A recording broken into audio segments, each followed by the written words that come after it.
আসসালামু আলাইকুম রহমাতুল্লাহি ওয়া বারাকাতুহু।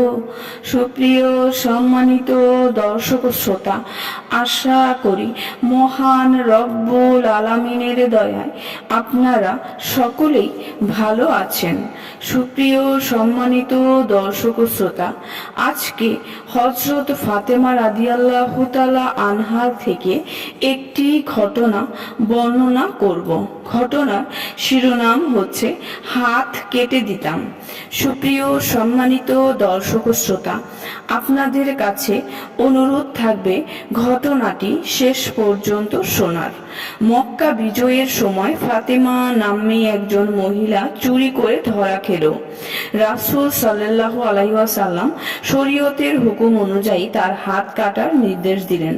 সেই মহিলার আত্মীয় স্বজন রাসূল সাল্লাল্লাহু আলাইহি ওয়াসাল্লামের কাছে সুপারিশ করার জন্য হযরত উসামা রাদিয়াল্লাহু আনহুকে পাঠালো, যেন রাসূল সাল্লাল্লাহু আলাইহি ওয়াসাল্লাম মহিলাটিকে ক্ষমা করে দেন।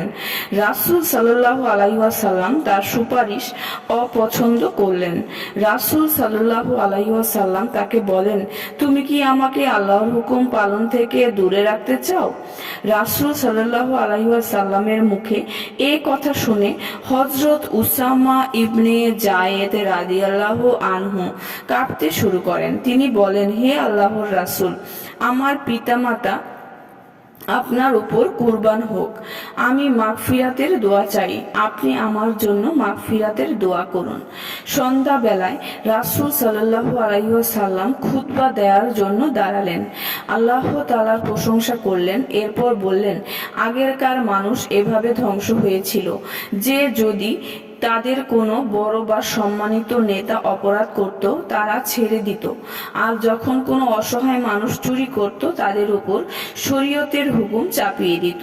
ওই আল্লাহর কসম যার হাতে রয়েছে আমার প্রাণ, যদি আজ ফাতেমা বিনতে মুহাম্মদও চুরি করত তাহলে আমিও তার হাত কেটে দিতাম। এরপর সেই মহিলার উপর শরীয়তের বিধান বাস্তবায়ন করা হলো।